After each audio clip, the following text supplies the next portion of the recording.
안녕하세요. 평범한 개발자입니다.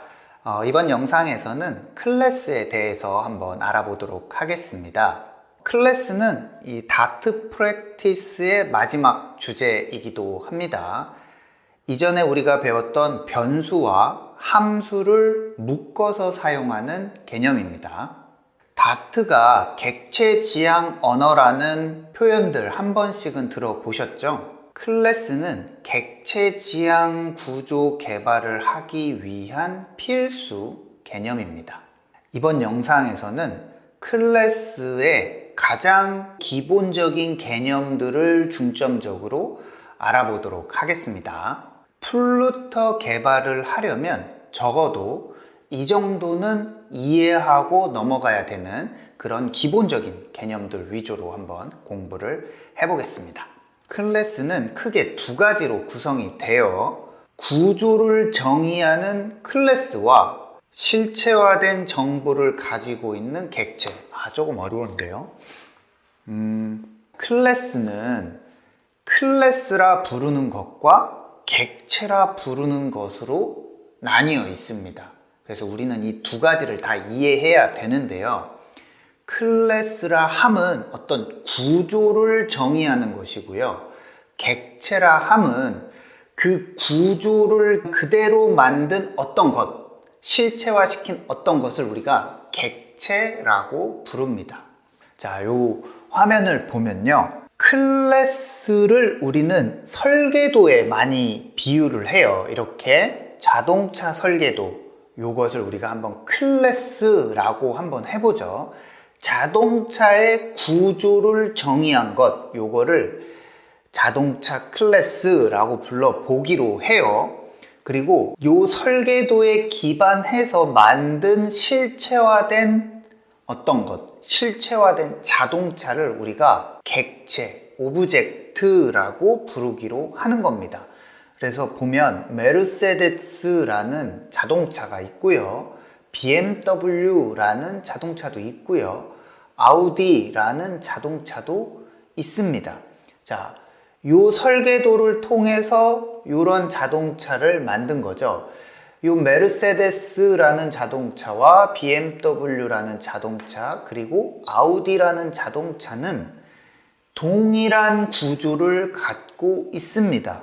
하지만 색상이라든지 옵션이라든지 이런 내용들, 그러니까 이 객체 안에 들어가 있는 정보들은 다릅니다.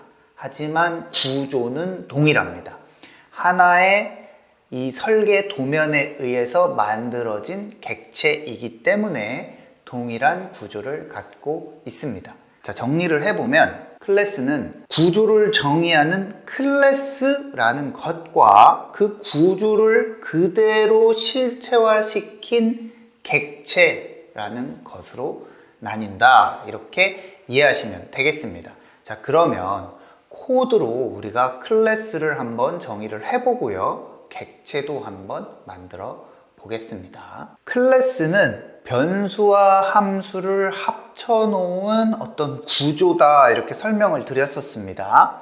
이게 바로 클래스를 정의하는 방법인데, 이 클래스 내부를 자세히 보면 여기 변수들이 있고요. 여기 함수가 있습니다.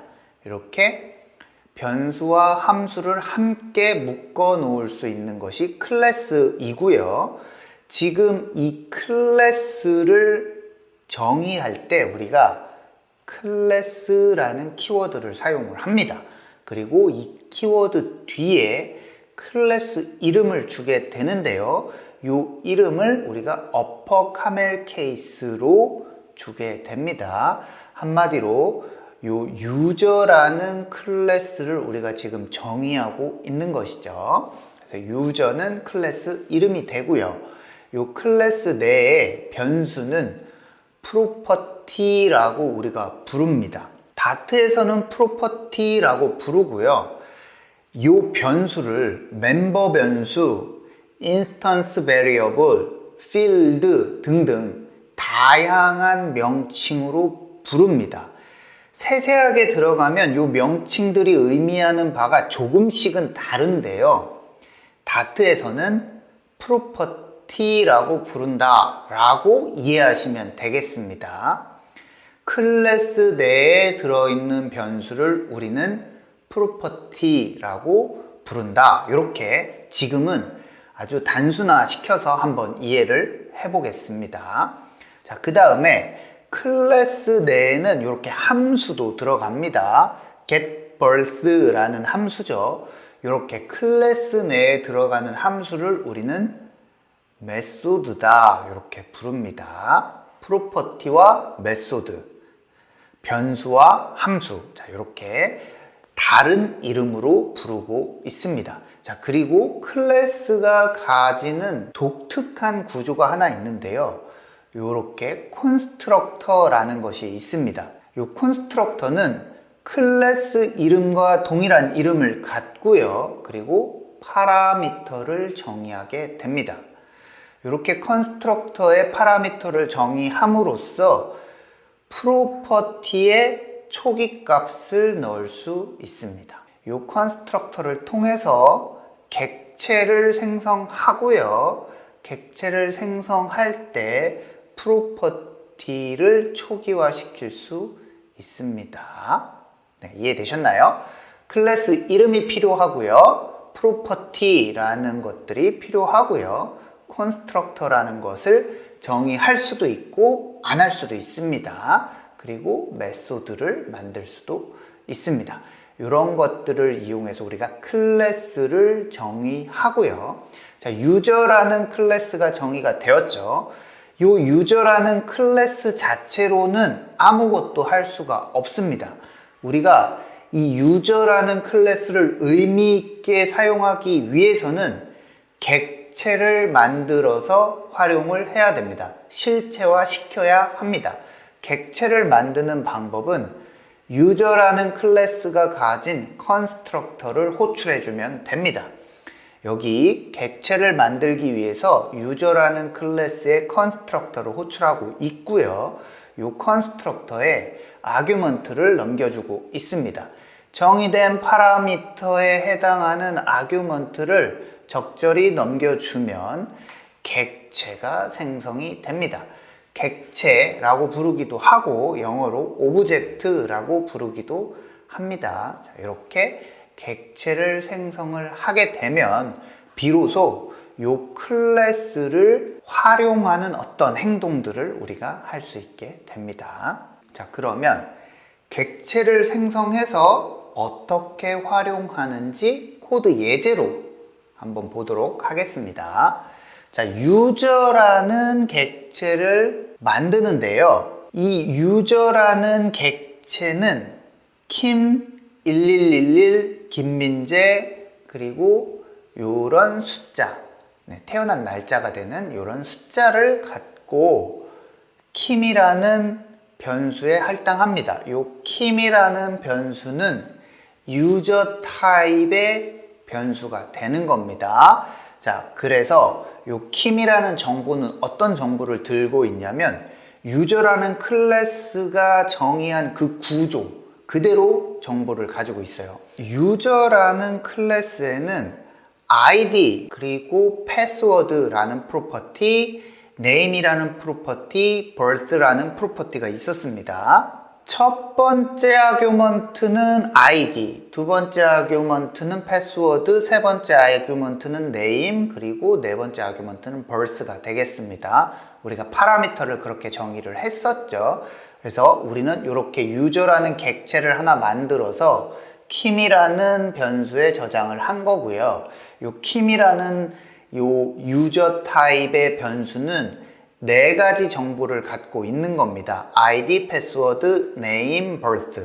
자, 킴이라는 객체가 갖고 있는 패스워드라는 정보에 접근을 할 때는 kim.password 이렇게 접근을 하면 되고요.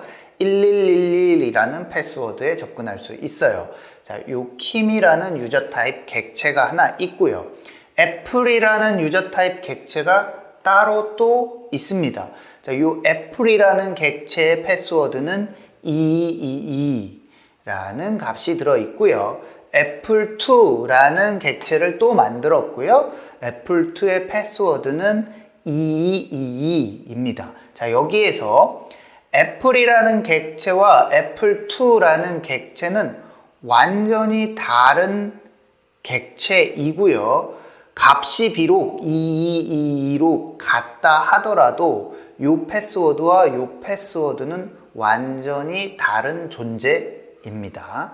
값이 같다고 하여 애플과 애플2가 같은 객체가 아닙니다. 서로 다른 객체입니다. 자, 객체를 만들고 객체에 들어있는 프로퍼티 값을 참조할 때는 닷 오퍼레이터를 이용한다. 이렇게 이해하시면 되겠습니다. 자, 클래스에는 콘스트럭터가 있다고 말씀을 드렸고요. 이 콘스트럭터는 클래스가 가진 프로퍼티를 초기화하는 역할을 한다. 이렇게 설명을 드렸습니다. 콘스트럭터를 활용하는 방법이 다양하게 있습니다. 그 방법들을 한번 알아보도록 하겠습니다. 가장 기본이 되는 방법은 콘스트럭터를 정의하지 않고 디폴트 콘스트럭터를 이용하는 방법입니다. 자, 여기 보세요. 유저라는 클래스가 있습니다. 이 클래스는 3개의 프로퍼티만 갖고요. 메소드도 없고 콘스트럭터도 정의되지 않았습니다.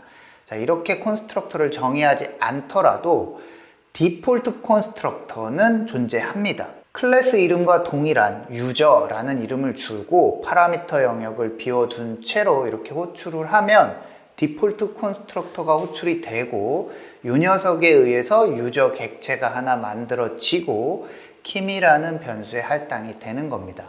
이렇게 정의되지 않았지만 항상 존재하는 콘스트럭터를 우리가 디폴트 콘스트럭터라고 부릅니다.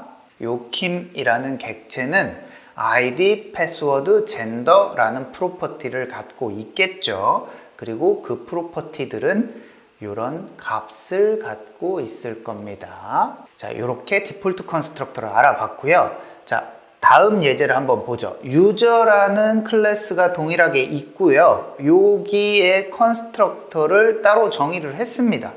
이 컨스트럭터에는 파라미터들이 들어 있고요. 이렇게 3개의 파라미터가 있습니다. 컨스트럭터의 파라미터가 정의됐기 때문에 컨스트럭터를 호출할 때 아규먼트를 넣어줘야 됩니다. 그래서 kim1111 mail이라는 아규먼트를 넣었고요. 요 kim이라는 값은 요 id 파라미터에 들어가고 1111이라는 값은 패스워드 파라미터에 들어가고 mail이라는 값은 젠더 파라미터에 들어갑니다. 함수에서 활용했던 파라미터와 동일한 그런 구조죠. 자, 여기 들어간 요 id 값은 요 id 프로퍼티를 초기화하고요. 패스워드 값은 요 패스워드 프로퍼티를 초기화합니다. 젠더라는 값은 젠더 프로퍼티를 초기화하게 됩니다. 자, 그래서 이렇게 유저 컨스트럭터를 호출을 하면 요 kim이라는 변수에는 객체가 하나 할당이 되는데 유저 타입 객체가 할당이 되고요. 해당 객체의 id 값은 kim, 패스워드 값은 1111, 젠더 값은 메일이 되겠습니다. 이런 식으로 파라미터를 갖는 컨스트럭터를 정의할 수도 있습니다. 자, 컨스트럭터를 활용하는 방법을 조금 더 알아보도록 하겠습니다. 자, 유저라는 클래스가 있고요. 유저라는 컨스트럭터가 있습니다. 그런데 여기 파라미터 영역이 이전에 봤던 예제와 다르게 대괄호가 들어가 있습니다. 파라미터에 대괄호가 들어갔을 때는 옵셔널 파라미터가 되죠. 지금 이 파라미터는 포지셔널, 옵셔널 파라미터가 되는 겁니다. 함수할 때 배웠던 그런 형태가 되죠. 포지셔널, 옵셔널 파라미터는 순서가 중요하고 옵셔널로 들어갈 수 있어요. 값이 들어갈 수도 있고 안 들어갈 수도 있는 형태가 되겠습니다. 자, 이렇게 컨스트럭터를 정의하면 객체를 만들 수 있는 방법이 이렇게 4가지나 있습니다. 어떠한 아규먼트 값도 주지 않고 객체를 생성할 수 있어요. 이렇게 만약에 컨스트럭터로 호출을 하면 id 값은 nobody가 되고요. 패스워드는 1111, 젠더는 female이 되는 겁니다. 디폴트 값이 그대로 프로퍼티에 할당이 되고요. 자, 첫 번째 값만 킴으로 넘겨요. 그러면 아이디는 킴이 되고 패스워드는 1111, 젠더는 female이 되는 겁니다. 첫 번째 값과 두 번째 값만 넘기게 되면 아이디는 킴, 패스워드는 2222, 젠더는 female 값으로 초기화된 객체가 생성이 되는 것이죠. 자, 세 가지 값을 모두 다 주면 아이디는 킴, 패스워드는 2222, 젠더는 male이 되는 것입니다. 자, 이렇게 포지셔널, 옵셔널 파라미터를 활용할 수도 있겠습니다. 네, 클래스 컨스트럭터에 중괄호를 활용하게 되면 네임드 파라미터 형태가 되는 겁니다. 네임드 파라미터는 순서가 중요하지 않고 옵셔널로 동작할 수 있죠. 자, 네임드 파라미터를 이용해서 우리가 컨스트럭터를 호출할 때는 요 키 값을 줘야 되고요. 키 값에 해당하는 밸류를 줘야 됩니다. 그래서 id에는 킴을 넣고요. 패스워드에는 1111을 넣습니다. 자, 마지막 젠더 값은 옵셔널이기 때문에 줘도 되고 안 줘도 됩니다. 안 주게 되면 이 젠더는 null 값이 들어가게 됩니다. 두 번째 예제는 패스워드 값만 줬어요. 그러면 id는 nobody라는 디폴트 값이 할당되고요. 패스워드에는 넘어온 1111이라는 값이 할당이 되고요. 젠더는 값이 넘어오지 않았고 디폴트 값도 없기 때문에 null이라는 값이 할당되게 됩니다. 자, 세 번째 예제를 보면 패스워드와 젠더는 값을 줬고요. id에는 값을 주지 않았습니다. 그러면 디폴트 값인 nobody가 이 id에 할당이 되어서 객체가 생성되게 됩니다. 자, 우리는 킴, 킴2, 킴3라는 객체를 3개 생성을 했고요. 이 3개는 서로 영향을 주고받지 않습니다. 완벽히 분리된 고유의 객체가 되는 것입니다. 네, 이렇게 컨스트럭터를 이용을 하면 함수에서 배웠던 포지셔널 파라미터 방식, 그리고 포지셔널 옵셔널 파라미터 방식, 그리고 네임드 파라미터 방식 모두 다 컨스트럭터에 활용할 수 있습니다. 자, 마지막으로 네임드 컨스트럭터라는 것이 있습니다. 결과적으로는 컨스트럭터예요. 그런데 컨스트럭터를 활용하는 하나의 응용법이라고 보시면 됩니다. 자, 여기 일반적으로 우리가 사용하는 컨스트럭터가 있습니다. 포지셔널 파라미터 방식을 활용하고 있습니다. 자, 이렇게 일반적인 컨스트럭터가 있는데 요 밑에 좀 독특한 컨스트럭터가 하나 더 있어요. 컨스트럭터에 male이라는 이름을 준 거예요. 그래서 네임드 컨스트럭터가 되고요. 여기 파라미터를 줍니다. 그러면 일반적인 컨스트럭터의 파라미터와 동일하게 동작을 하고요. 다만 이 컨스트럭터 바디 부분에서 젠더에 male이라는 값을 고정적으로 넣고 있어요. 자, 요 male이라는 컨스트럭터를 어떻게 활용하는지 한번 볼게요. 일반적인 컨스트럭터는 우리가 이렇게 활용을 했죠. 유저라는 컨스트럭터를 호출하면서 아규먼트 값을 3개를 줬어요.